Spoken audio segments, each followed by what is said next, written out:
विश्ववेदाः स्वस्ति नस्तारक्षो अरिष्टनेमि स्वस्ति नो बृहस्पतिर्दधातु। ओम श्रीलक्ष्मीपत्नी होरात्रि पात्रे नक्षराणु पश्चिन्नवत्तम्मा जन्निगाणं मयि गाणं सर्वलोकं मयि खाणं। आदिपतये नमः। गणेश जी महाराज का ध्यान करिए।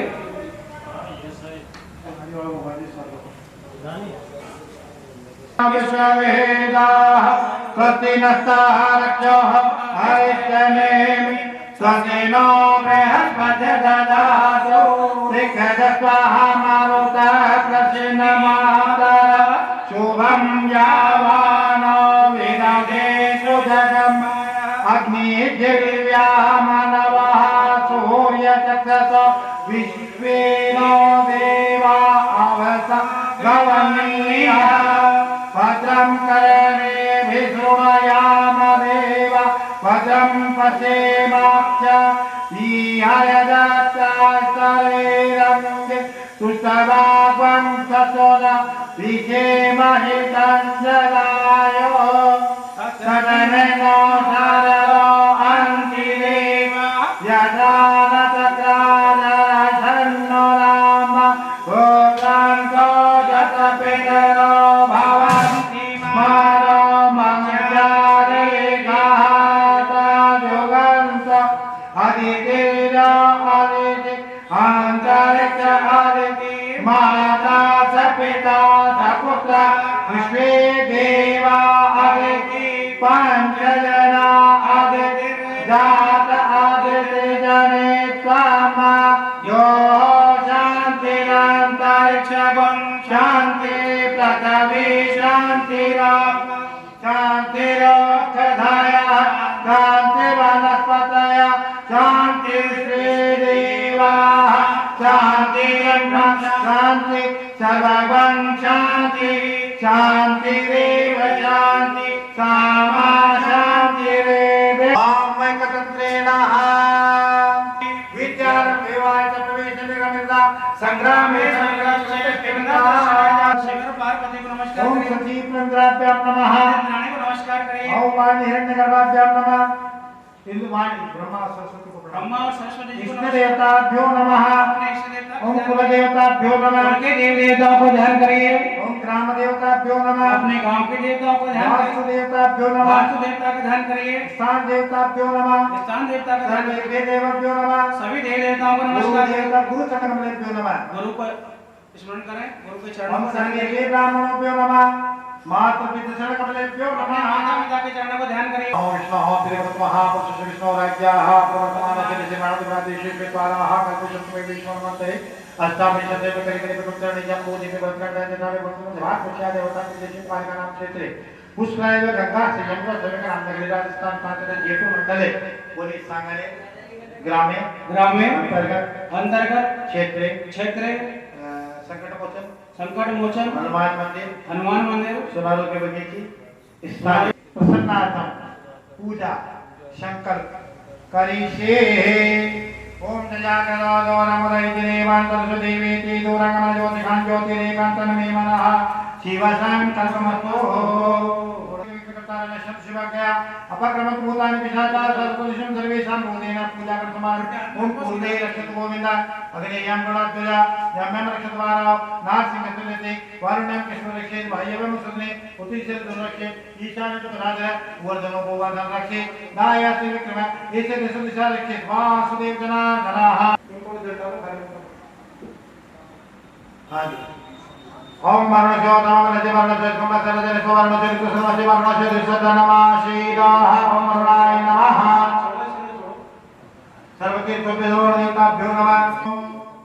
ओम गणानान्त्वा गणपतिगं हवामहे निधानान्त्वा प्रियपतिगं हवामहे निधीनान्त्वा निधिपतिगं हवामहे वशो मम आहमदानि गणधमा त्वमदासि महागौरी से जय गणपति देवता भ्यो नमः संपूज्यामि नमामि भद्रकाली कपालने दुर्गा क्षमा शिवादा त्रिशूला स्वाहा नमोस्तुते गौरी ब्रह्मासने मेघा साभद्रे विद्यालया देवतेना सामा लोकमात्रिका दशविष्णु देवता सुरमात्रे के भ्यो नमः संपूज्यामि नमः ओम ब्रह्मा मुरारे त्रिपुरांतकारे भानो सचिवो सुतोरोदर गुरु शुक्र शनिनाहुके ओम श्री शनि लक्ष्मी शमदना महोराते पाशो नक्षत्रां विष्णु व्यातम्मा निखंड निखाणां मैखाणा सर्वलोक मैखाणा महालक्ष्मी नमः असंख्याता रुद्रक देवताभ्यो नमः संपूज्यामि नमः ओम शांताकारा बुधगतसेना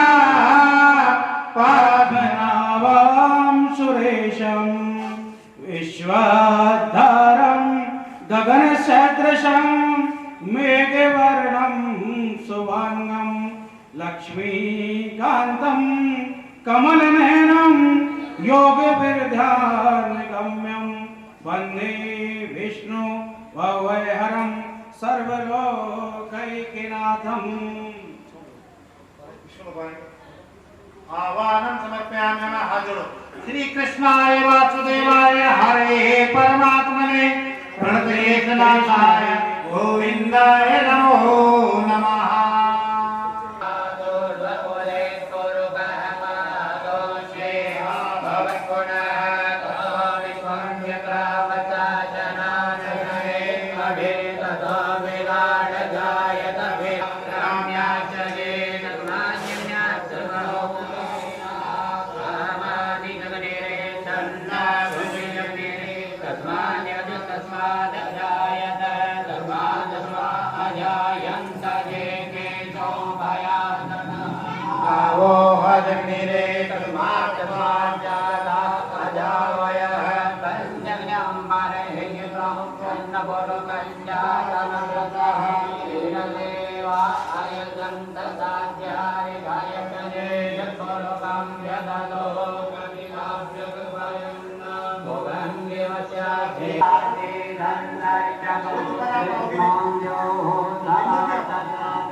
देवास्तानि धर्माणि प्रथमन्यः सन्नतेहनाक महिमानः सजन्त्रेतपूर्वेशाद्याः शान्तिदेवाः।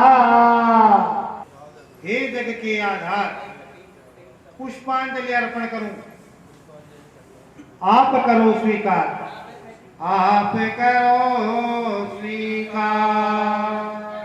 सेना भोगा विश्ववेदा स्वस्तिनस्ता रक्षो अरिष्टनेमि स्वस्तिनो बृहस्पतिर्दधातु।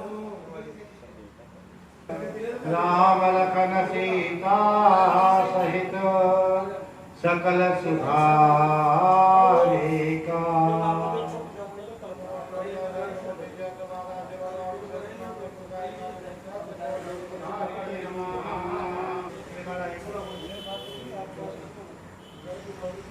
दीर्घामन नामे रक्षे माचल माचलः सोम करोतु कल्याणम्।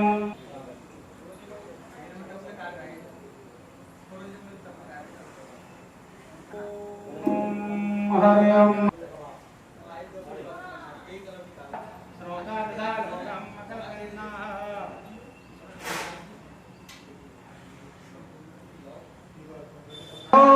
अपने अपने गुरु महाराज की जय हो, सनातन धर्म की जय हो, गौ माता की जय हो। ताकारं भुजगसेना पद्मनाभं सुरेश्वरं विश्वाधारं गगनसदृशं मेघवर्णं लक्ष्मीकान्तं कमलनयनं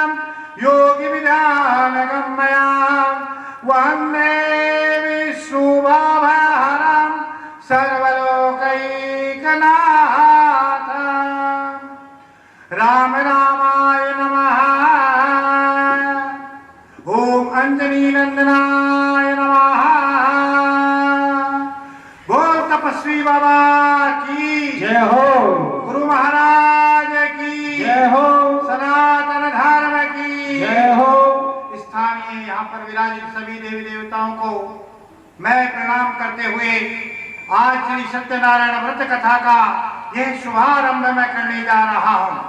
सबसे पहले आगंतुक सभी इन अतिथि गणों को जो श्रोता है, इन श्रोताओं को प्रणाम करता हूँ और वंदन करता हूँ कि आप मेरी इस कथा में श्रवण करने के लिए पधारे हैं। मैं आपकी सादर वंदना करता हूँ। फिर वंदना करता हूँ कि मेरे आह्वान और पूजा से जो आवाहित देवता है, मैं उन देवताओं का सबका वंदन करता हूँ। आपने मेरे को योग्य समझा और मैंने जो आह्वान किया और उससे आप यहाँ पधारे और मेरी पूजा को स्वीकार की।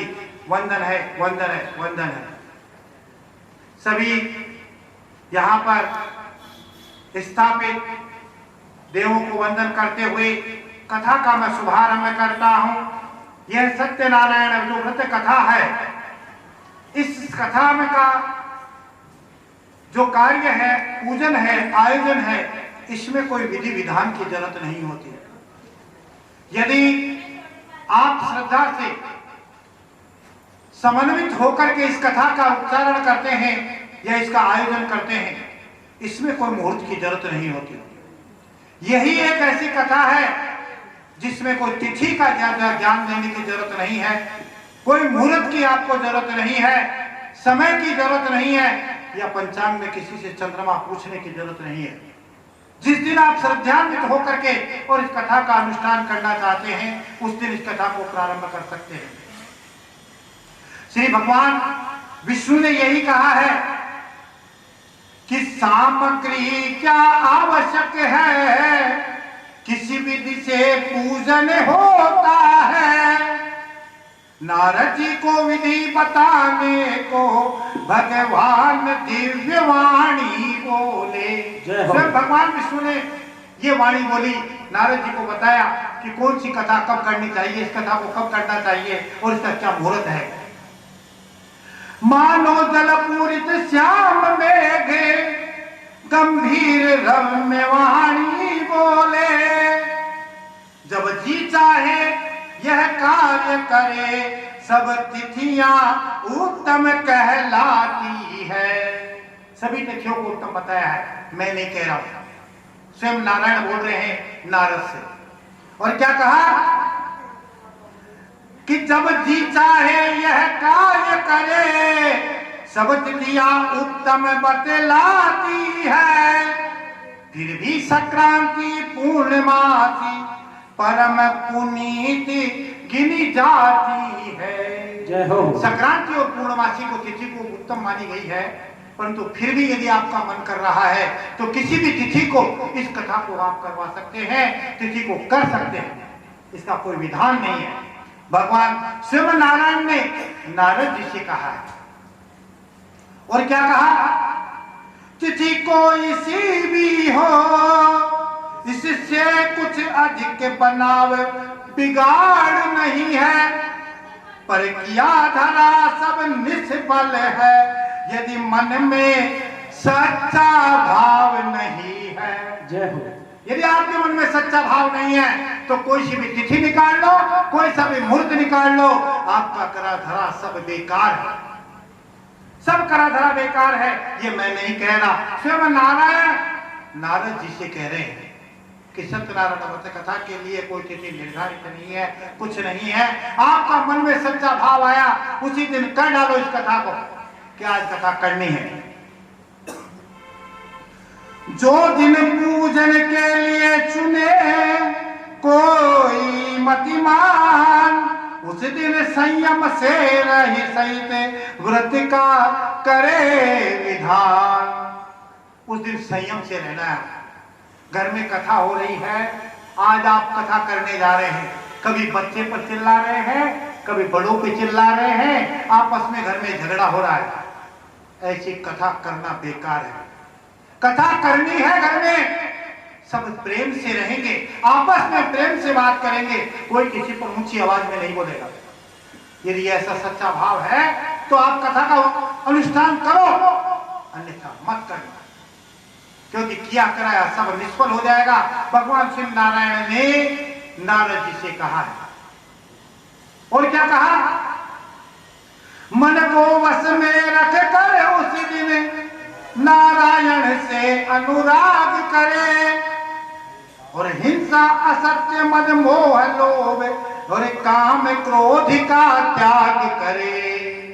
आपको उस दिन मन में संयम रखना पड़ेगा, मन को वश में रखना पड़ेगा। यदि नारायण से प्रेम करना है, हिंसा से बचना है, मद मोह से बचना है, लोभ से बचना है, क्रोध से बचना है, और फिर आप इस अनुष्ठान को करो, तब जाकर के सफल होगा। केवल मैं तो रोज हर महीने कथा कराता हूं, परंतु मेरे को फायदा ही नहीं हो रहा। फायदा कहां से होगा? कथा के दिन तो सारे एक दूसरे के ऊपर चिल्लाते रहते हैं, तू प्रसाद लेके नहीं आया, तेरे को कहा था, अरे तेरे को माला लाने के कही थे ना, फिर भी ये महाराज महाराज सुनता ही नहीं है, माला ला के लीजिए। अरे चिल्लाने से नहीं होगा, तुम जाके ले आओ, अभी जाके ले आओ। मेरी कथा 2 बजे पूजन होना शुरू करना था, 3 बजे शुरू करना था, कोई बात नहीं, विलंब हो गया तो हो गया, क्योंकि विलंब इसको मंजूर था, मेरे करने से कुछ नहीं होगा। अरे संध्या के समय शुद्ध होकर, कथा कब के लिए कही है? सुबह के लिए नहीं, संध्या के लिए। भगवान श्री नारायण कह रहे हैं, संध्या के समय शुद्ध होकर ऊंचे से सुंदर आसन पर, जैसे मैंने बिठाया ऊंचे से आसन पे,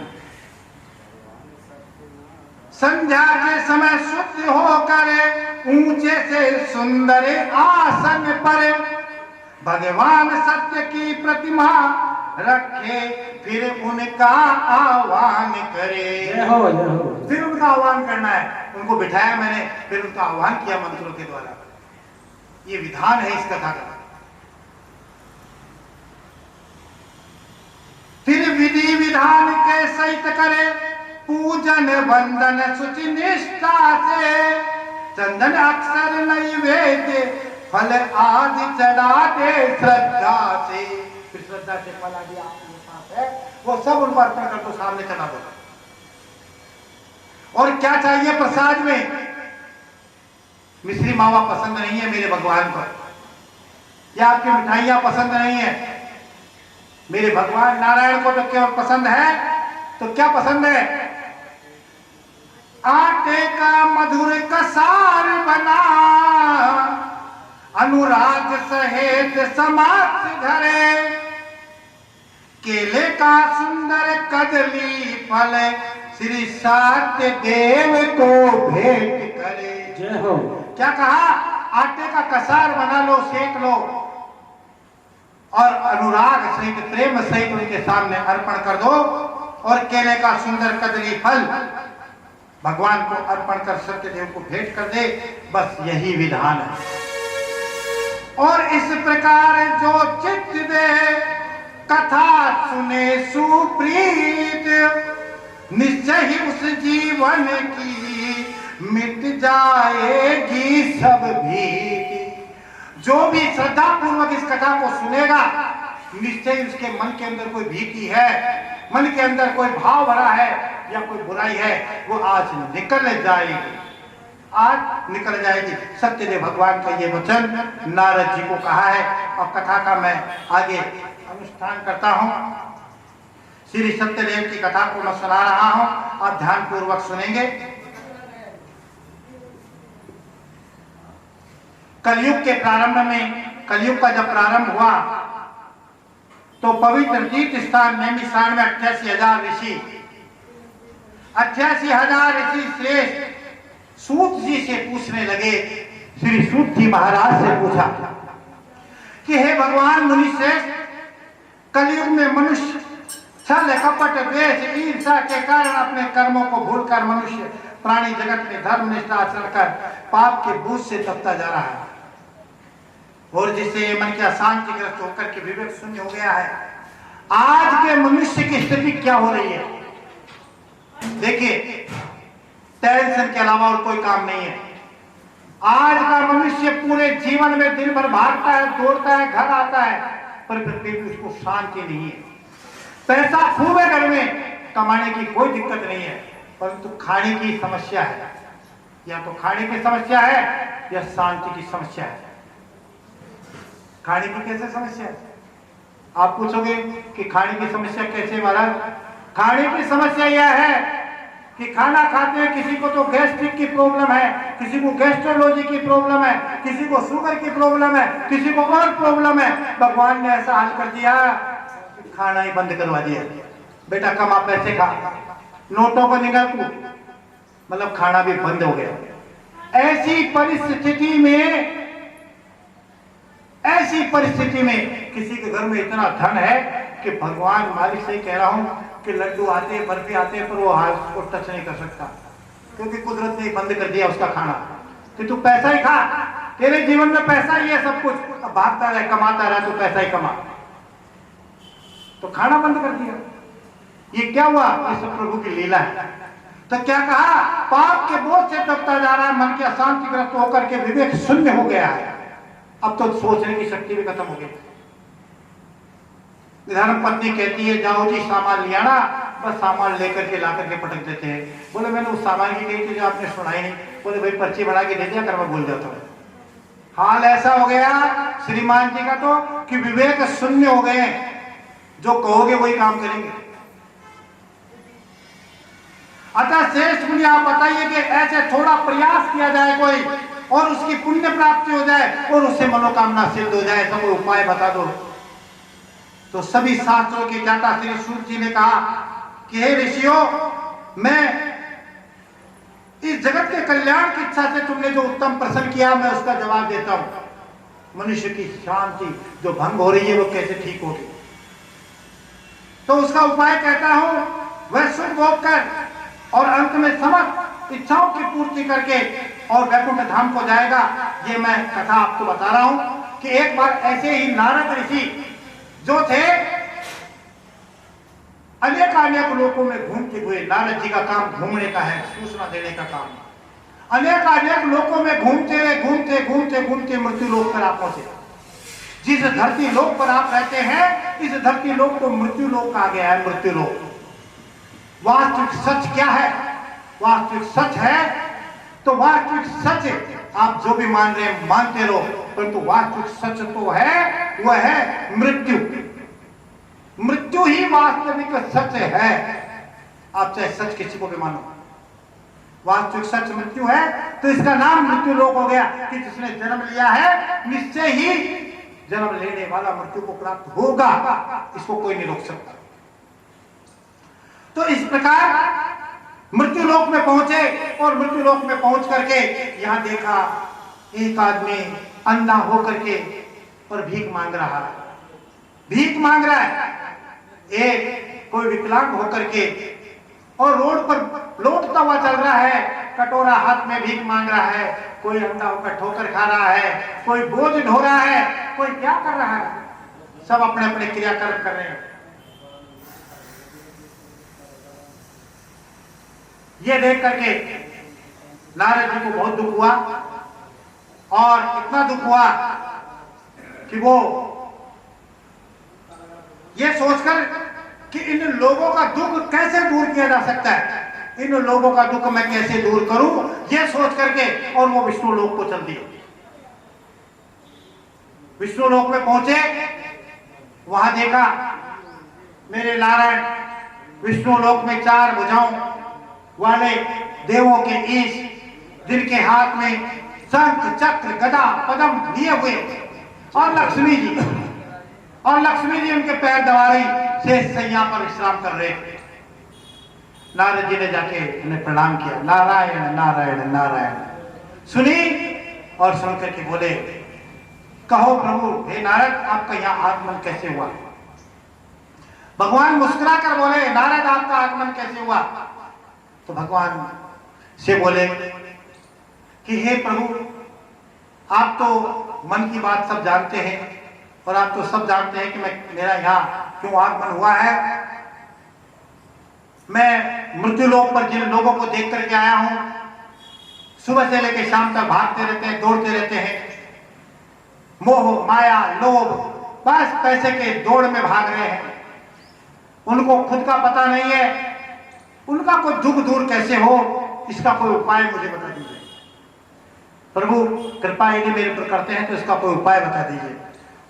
तो भगवान श्री नारायण ने नारद से कहा कि सत्यदेव का ऐसा व्रत है, आप